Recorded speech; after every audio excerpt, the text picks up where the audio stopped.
Hello friends. और यहाँ पे हम देख रहे हैं ऊषा स्टडी पॉइंट, जो कि नेट जेआरएफ के लिए समर्पित चैनल है। यहाँ आज हम सॉल्व करेंगे दिसंबर 2012 का सॉल्व पेपर देखेंगे, जो आपको नेट जेआरएफ क्लियर करने में हेल्प करेगा। तो स्टार्ट करते हैं। थ्योरी शब्द ग्रीक शब्द थ्योरिया से आया है, जिसका क्या अभिप्राय है, अर्थात थ्योरिया का अभिप्राय क्या है। तो थ्योरिया का अभिप्राय होता है सुकेंद्रित मानसिक दृष्टिकोण। बी जो है सही हो जाएगा इसमें। नेक्स्ट क्वेश्चन कह रहा है राजनीतिक सिद्धांत के अस्वीकरण के लिए निम्नलिखित में से कौन है जो संबद्ध नहीं है राजनीतिक सिद्धांत के अस्वीकरण से। तो इसमें सही आंसर हो जाएगा जीन बोर्डे, जीन बोदा, या इसको जीन ब्लोंडाल भी कई बार लिखा होता है।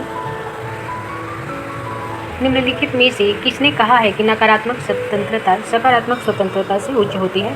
तो आयशा बर्लिन का ये कथन है कि नकारात्मक स्वतंत्रता सकारात्मक स्वतंत्रता से उच्च होती है, और इन्होंने दोनों ही स्वतंत्रता को डिफाइन भी किया।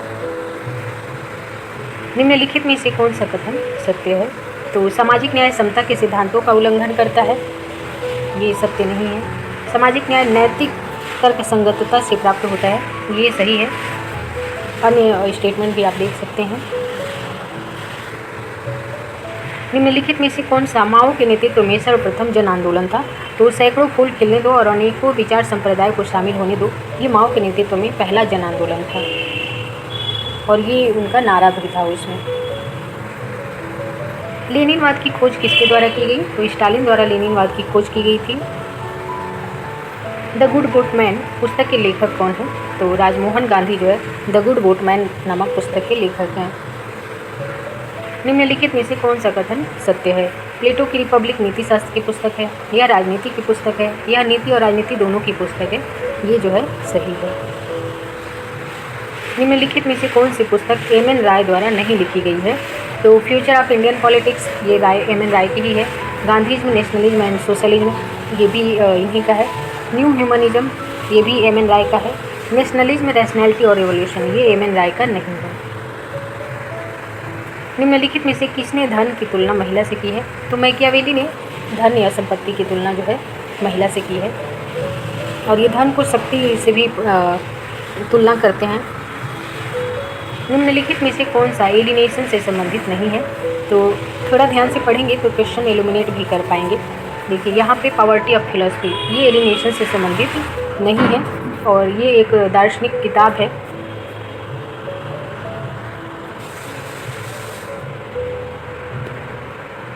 नेक्स्ट क्वेश्चन है सामान्य इच्छा से क्या अभिप्राय है। ये क्वेश्चन कई बार पूछा है।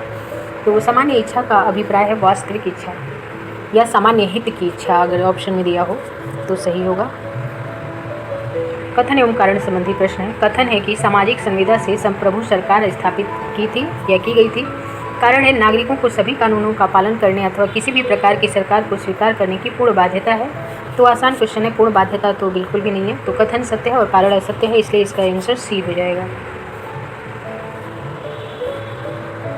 सुमेलित करना है प्लेटो और अरस्तु के संदर्भ में, तो ये मैंने पहले ही सुमेलित कर दिया है। शासन का शुद्ध रूप और शासन का विकृत या भ्रष्ट रूप।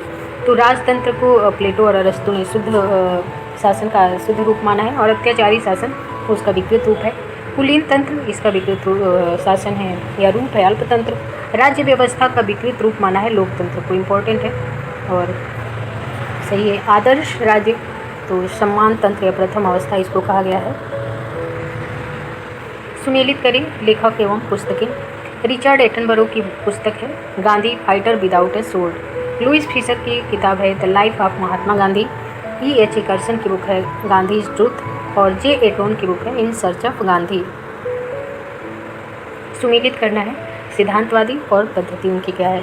बर्टालन फाई इनकी जो पद्धति है अंतःक्रिया में आने वाले तत्वों का समूह है। हाल एंड फ्रेजन ये एक सिद्धांतवादी या विचारक हैं, इनका जो पद्धति है वो है अंतःक्रिया का समूह। और ईस्टर्न की बात करें या डेविड ईस्टर्न की, तो ये कहते हैं एक पूर्ण जो अनेकों के संयोजन से बनता है। और कोलन चेरी की बात करें तो इनकी पद्धति है कि वस्तु का एक समूह तथा वस्तुओं और उनके गुणों के बीच संबंध। निम्नलिखित में से किसने राजनीतिक व्यवस्था फ्लो मॉडल प्रस्तुत किया है, यानी राजनीतिक व्यवस्था का फ्लो मॉडल किसने प्रस्तुत किया है। तो डेविड ईस्टर्न ने राजनीतिक व्यवस्था का फ्लो मॉडल प्रस्तुत किया है। आलमंड ने अपने दृष्टिकोण की अधिकतर शब्दावली किससे ली है। तो टेलकार्ट पार्सन्स से आलमंड ने अपनी अधिकतर शब्दावली जो है लिए हैं। निम्नलिखित में से किसने राजनीतिक विकास में समता और क्षमता के सिद्धांतों के बीच संतुलन को अधिक महत्व दिया है? तो फ्रेडरिक्स ने जो है राजनीति में समता और क्षमता सिद्धांतों में संतुलन को अधिक महत्व दिया है। निम्नलिखित में से कौन राजनीतिक विकास के अध्ययन के लिए संकल्प और क्षमता यानी विल एंड कैपेसिटी के सिद्धांत से संबद्ध है? तो हलपर्न जो है राजनीतिक विकास के अध्ययन में संकल्प और क्षमता के सिद्धांत से संबद्ध हैं। निम्नलिखित में से कौन राजनीतिक विकास के अध्ययन के लिए संकल्प और क्षमता? तो ये हलपर्न है, अभी देखा हमने। अगला क्वेश्चन है, निम्नलिखित में से किसने संस्कृतियों को सभ्यताओं के साथ जोड़ा है? वेरी इंपॉर्टेंट है। तो हटिंगटन ने जो है संस्कृतियों को सभ्यताओं से जोड़ा है। हटिंगटन एक ऐसे महत्वपूर्ण विचारक हैं जिनसे हर साल कुछ न कुछ क्वेश्चन आता ही है। ये बहुत ही महत्वपूर्ण क्वेश्चन है और कई कंपटीशन में, अलग अलग कंपटीशन में भी पूछा जाता है जहाँ पॉलिटी है अगर। तो हम संविधान के अधीन हैं, पर संविधान वही है जो न्यायाधीशों द्वारा मान्य हो। ये किन देशों के संविधान पर लागू होता है? तो ये अमेरिका और भारत के संविधान पर लागू होता है। निम्नलिखित में से किसने राजनीतिक दलों के उद्भव को 3 सिद्धांतों के साथ जोड़ा है? ये 3 सिद्धांत क्या है? संस्थागत सिद्धांत, ऐतिहासिक सिद्धांत और विकास सिद्धांत। तो राजनीतिक दलों के उद्भव को 3 सिद्धांतों से जोड़ने वाले हैं ला पैलुम्ब्रा और मायरन वीनर। निम्नलिखित में से कौन सा कथन जो है सत्य नहीं है? बताना है। स्विस संघीय अधिकरण को संघीय विधानमंडल द्वारा पारित किसी कानून को असंवैधानिक घोषित करने की शक्ति प्राप्त है। ये सही नहीं है, पूछा है। देखिए कौन सा सही नहीं है अर्थात गलत कौन सा है। यूएसए में कम्युनिस्ट पार्टी प्रतिबंधित है, तो ये सही नहीं है। भारत के संविधान में इसके लागू होने के समय प्रारंभ में यह प्रावधान था कि मंत्रिपरिषद की सलाह राष्ट्रपति के लिए बाध्य होगी, तो ये भी गलत है। और इंग्लैंड में टोरीज को रूढ़िवादी माना जाता है। तो इसमें पूछा है असत्य कौन सा है? तो पहला और तीसरा स्टेटमेंट असत्य है। नवंबर 1, नवंबर 2, 3, 4 की हैसियत की कोई तुलना नहीं की जा सकती है। ब्रिटिश प्रधानमंत्री के बारे में ये कथन किसका है? तो विंस्टन चर्चिल का ये कथन है कि जिस प्रकार नवंबर 1, 2, 3, 4 की तुलना नहीं हो सकती, उसी तरह प्रधानमंत्रियों की भी तुलना वहाँ पे ब्रिटेन के प्रधानमंत्रियों की तुलना नहीं हो सकती। कथन एवं कारण संबंधी प्रश्न है, नेता जब एक बार शक्ति की पराकाष्ठा पर पहुँच जाते हैं तो उन्हें कोई चीज़ नीचे नहीं गिरा सकती है। माइकल के अनुसार अधिकतर मनुष्य उदासीन, अकर्मण्य और चापलूस होते हैं। तो सही आंसर हो जाएगा। एक कथन कारण दोनों सत्य है और कारण कथन की सही व्याख्या करता है। पहला देखिए कह रहा है कि एक बार जब नेता शक्ति की पराकाष्ठा पे पहुंच जाते हैं तो उन्हें कोई नीचे नहीं गिरा सकता। तो सामान्यतः ये बात सही है कि नहीं गिरा सकता, और इसके पीछे कारण यही है कि अन्य जो मनुष्य हैं वो या तो उदासीन है, या तो अकर्मण्य है, या चापलूस है। इसी कारण यदि कोई व्यक्ति एक बार पहुँच गया पराकाष्ठा पे तो जल्दी उसे कोई नीचे नहीं गिरा सकता। कथन एवं कारण संबंधी प्रश्न है, फिर से ये क्वेश्चन हम देख चुके हैं। निम्नलिखित में से कौन सा युग्म सही सुमेलित नहीं किया गया है? तो इसमें पैरेटो अभिजन का संचार सही सुमेलित है, मोस का जन सिद्धांत सही सुमेलित नहीं है, और गैसेट का राजनीतिक फार्मूला भी सही सुमेलित नहीं है। तो 2 और 4 जो है सही सुमेलित नहीं है, अन्य सही सुमेलित है। निम्नलिखित में से किस देश में दोहरी नागरिकता प्राप्त है? राष्ट्रीय और राज्य की नागरिकता। तो इल्यूमिनेट भी कर लेंगे, भारत में नहीं है, तो इसका सही आंसर हो जाएगा तीसरा, क्योंकि ब्रिटेन में भी नहीं है। ब्रिटेन में एकहरी नागरिकता है। स्विट्जरलैंड और अमेरिका में नागरिकों को दोहरी नागरिकता प्राप्त होती है। निम्नलिखित में से कौन से कथन जो है असत्य हैं? तो अमेरिका के राष्ट्रपति पद के लिए अनेकों बार चुनाव लड़ सकते हैं, सही नहीं है, 2 बार लड़ सकते हैं। भारत के राष्ट्रपति संसद को संदेश भेजते रहते हैं, ये भी नहीं सही है। राज्यसभा के 2/3 सदस्य हर 2 वर्ष में सेवानिवृत्त हो जाते हैं, तो ये भी नहीं ये भी जो है सत्य है। फिर पूछा है अमेरिका में अवशिष्ट शक्तियाँ राज्यों को विहित होती हैं, तो असत्य पूछा है। तो जो चौथा कथन है ये जो है सत्य है, बाकी सभी जो है असत्य हैं। 1, 2, 3 असत्य है।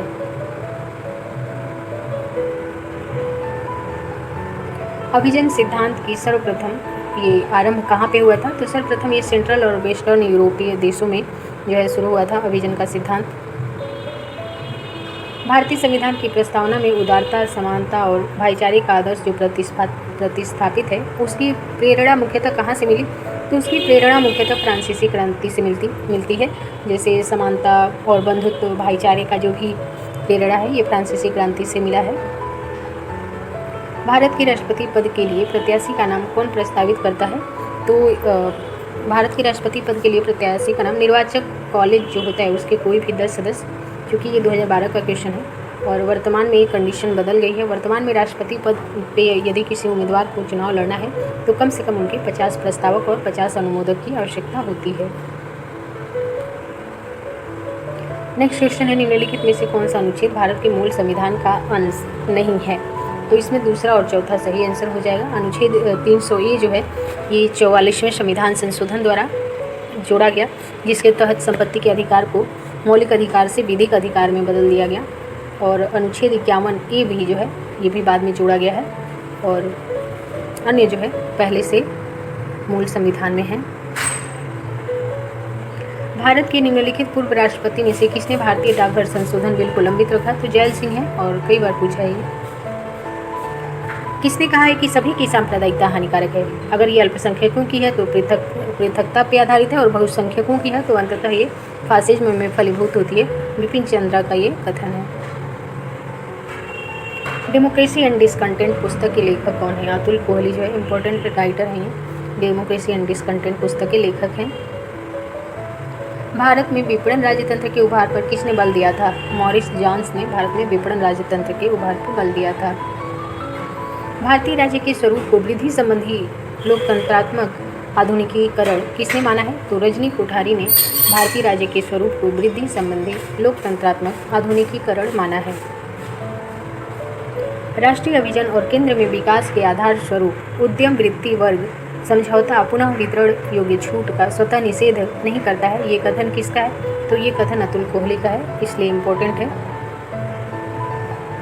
अगला कह रहे हैं सुमेलित करें पुस्तक एवं लेखक। पुस्तक एवं लेखक से हर साल फ्रेंड्स 5 से 8 क्वेश्चन आते हैं। थोड़ा ये कठिन तो हो सकता है, लेकिन इसको जो है ज़रूरी है रिवाइज करना। लैंग्वेज रिलीजन एंड पॉलिटिक्स ये पाल ब्रास की पुस्तक है।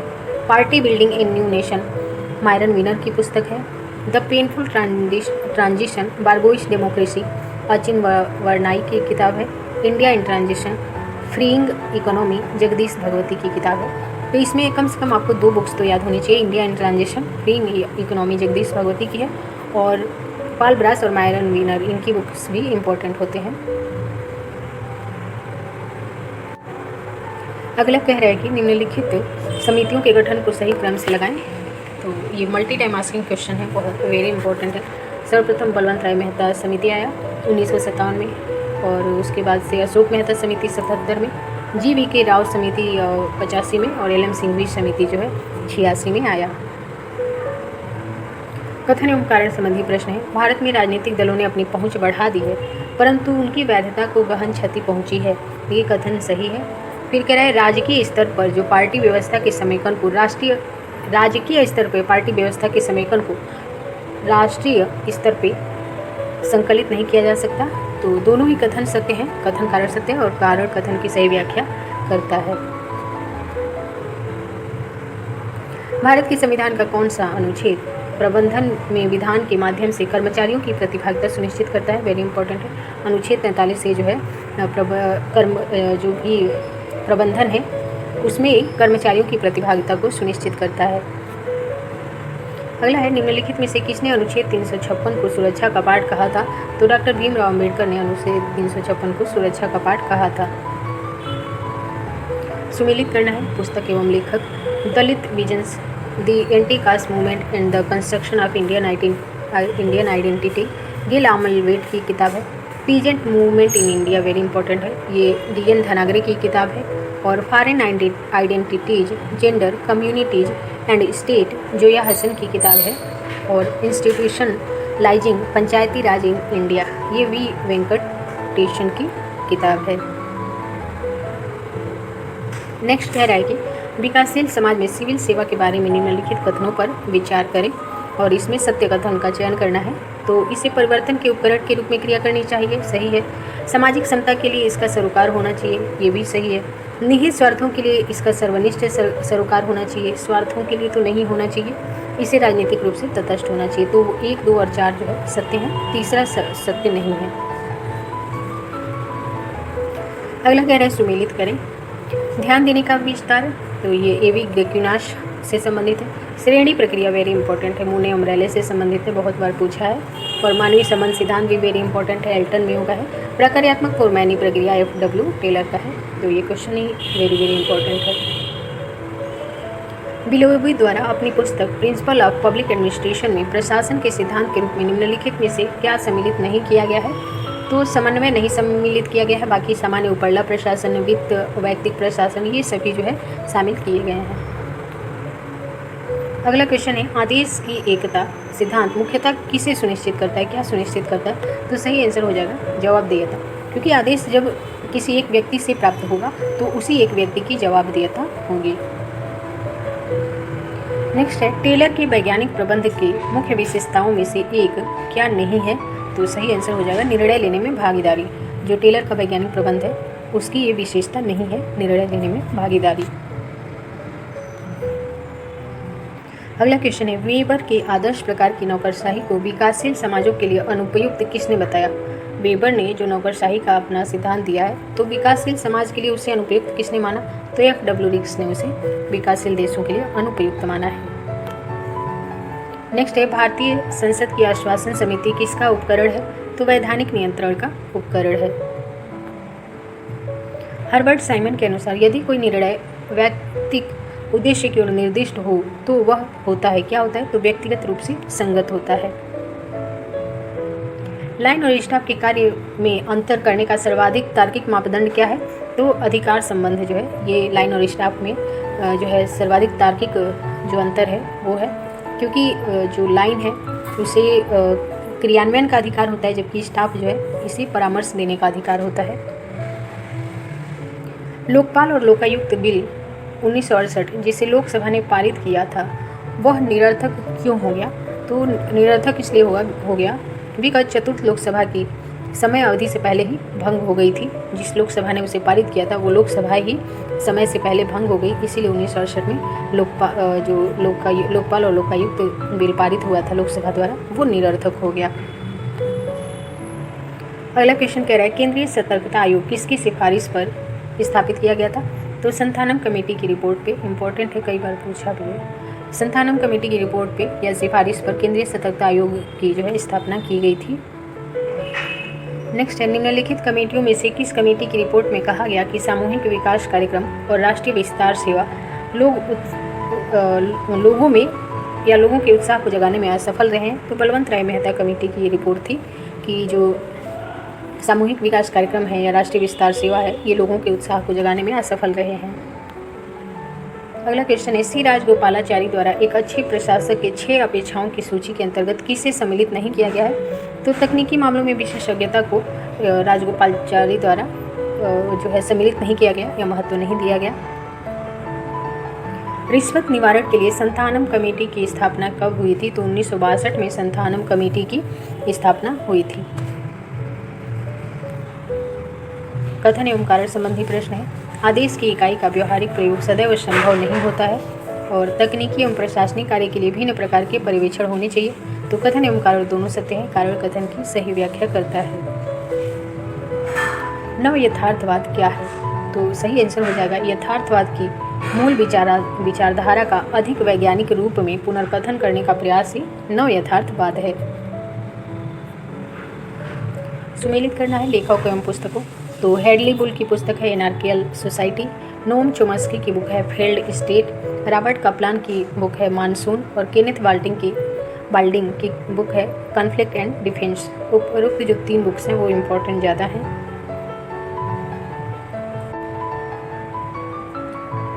नेक्स्ट है, निम्नलिखित अंतर्राष्ट्रीय राजनीतिक सिद्धांतवादियों को क्रम से व्यवस्थित करना है। तो पहले आएंगे Immanuel Kant, then Gramsci, then Ronald Niebuhr, उसके बाद रॉबर्ट W कॉक्स। अगला है RMA से क्या अभिप्राय है? तो RMA से अभिप्राय है रिवोल्यूशन इन मिलिट्री अफेयर्स। रेजिन डी इटेट से क्या अभिप्राय है? तो इससे अभिप्राय है राष्ट्रीय हित। रेजिन डी इटेट जो है राष्ट्रीय हित को संदर्भित करता है। सुरक्षा परिषद में सुधार करना समस्यापूर्ण क्यों है? तो उपरोक्त सभी जो कारण हैं वो इसके लिए उत्तरदायी है। सुरक्षा परिषद में सुधार क्यों नहीं हो रहा है? क्योंकि स्थायी सदस्यता के विस्तारण के कारण निर्णय लेने में कमी होना। कोई भी वर्तमान स्थायी सदस्य अपने पद को छोड़ने का इच्छुक नहीं है। किसी भी संभाव्य नए स्थायी सदस्यों के लिए अब अविवादास्पद केस बनाना मुश्किल है। अगला है संरचनात्मक समायोजन कार्यक्रमों की अपेक्षा होती है कि क्या अपेक्षा होती है? तो जो भी संरचनात्मक समायोजन कार्यक्रम है, इनकी अपेक्षा होती है कि गरीब देशों की सरकारों को निजीकरण तथा अन्य उदारवादी उपायों को अपनाना चाहिए। अगला क्वेश्चन है, वर्ष 1955 में आयोजित बार्डूम परिषद में निम्नलिखित में से किसके प्रतिनिधियों ने भाग लिया था? तो 29 अफ्रीकी एशियाई देशों ने इसमें भाग लिया था। अब तक हमारी सैनिक स्थापना का मुख्य उद्देश्य युद्ध जीतना रहा है, लेकिन अब से इसका मुख्य उद्देश्य इनसे बचना होगा, यानी युद्ध से बचना होगा। ये कथन बर्नार्ड ब्रोडी का है। अगला क्वेश्चन है, निम्नलिखित संधियों और समझौतों को क्रम से लगाएं। तो वेरी इंपॉर्टेंट है। ताशकंद समझौता 1962 में, भारत सोवियत मित्रता संधि 1971 में, शिमला समझौता 1972 में और भारत यूएसए परमाणु संधि वर्ष 2006 में। SORT शॉर्ट का विस्तृत रूप आपको बताना है। तो स्ट्रेटेजिक ऑफेंसिव रिडक्शन ट्रीटी, ये शॉर्ट का फुल फॉर्म है। निम्नलिखित में से कौन सा कथन सत्य है? भारत ने NPT पर हस्ताक्षर किए हैं। चीन ने NPT पर हस्ताक्षर नहीं किया है। भारत और पाकिस्तान ने NPT पर हस्ताक्षर नहीं किया है और NPT पर ईरान और नॉर्थ कोरिया ने हस्ताक्षर किया है। तो पूछ रहे सत्य कौन सा है? तो तीसरा और चौथा सत्य है, क्योंकि भारत और पाकिस्तान ने NPT पर हस्ताक्षर नहीं किया है और उत्तर कोरिया और ईरान ने हस्ताक्षर किया है। हालांकि बाद में उत्तर कोरिया जो है उसने अपने हस्ताक्षर करने के बावजूद भी उसका उल्लंघन कर दिया था। तो NPT पे ऐसे 5 देश हैं जिन्होंने हस्ताक्षर नहीं किया है। वो 5 देश हैं भारत, पाकिस्तान, इजराइल, दक्षिण सूडान और उत्तर कोरिया। उत्तर कोरिया ने किया था, लेकिन वह जो है उसने अपने उसका उल्लंघन कर दिया उसने, और वो उससे बाहर निकल गया। और भारत हस्ताक्षर इसलिए नहीं करता है क्योंकि वो कहता है कि ये भेदभावपूर्ण है। 1968 में ये NPT नॉन प्रोलिफरेशन ट्रीटी आया था, किंतु भारत ने अभी तक इस पर हस्ताक्षर नहीं किया है। वो मानता है कि यह भेदभावकारी है। अगला है, निम्नलिखित में से कौन सा कथन सत्य है? तो भारत रीजनल कोऑपरेशन के लिए इंडियन ओशन रिम एसोसिएशन का सदस्य है और IOR-ARC पाकिस्तान के साथ अच्छे संबंध स्थापित करने में मदद करता है। ये सही नहीं है। यह विशेष आर्थिक क्षेत्रों को परिभाषित करता है। जो रीजनल कोऑपरेशन के लिए इंडियन ओशन रिम एसोसिएशन है, वो विशेष आर्थिक क्षेत्रों को भी परिभाषित करता है। ये दोनों कथन सत्य हैं। और हिंद महासागर में जलदस्युता नहीं है, ये तो बिल्कुल गलत है। नेक्स्ट है, बुराई की दूरी एक उक्ति है जिसका प्रयोग जानबूझकर जॉर्ज W. बुश ने वर्ष 2002 में किसका बोध करवाने के लिए किया था, या किसकी तरफ संकेत करके किया था बुराई की दूरी शब्द का प्रयोग? तो सही आंसर हो जाएगा ईरान, उत्तर कोरिया और इराक। ये क्वेश्चन पहले भी पूछ चुका है, रिवाइज क्वेश्चन है ये। ईरान, उत्तर कोरिया और इराक को अमेरिका द्वारा जॉर्ज W. बुश द्वारा बुराई की धुरी के रूप में बताया गया। और आज का लास्ट क्वेश्चन है, मार्टिन वेट ने अंतर्राष्ट्रीय राजनीति के 3 दार्शनिक परंपराओं पर बल दिया है, वो क्या हैं? तो वो है यथार्थवाद, बुद्धिवाद और क्रांतिवाद।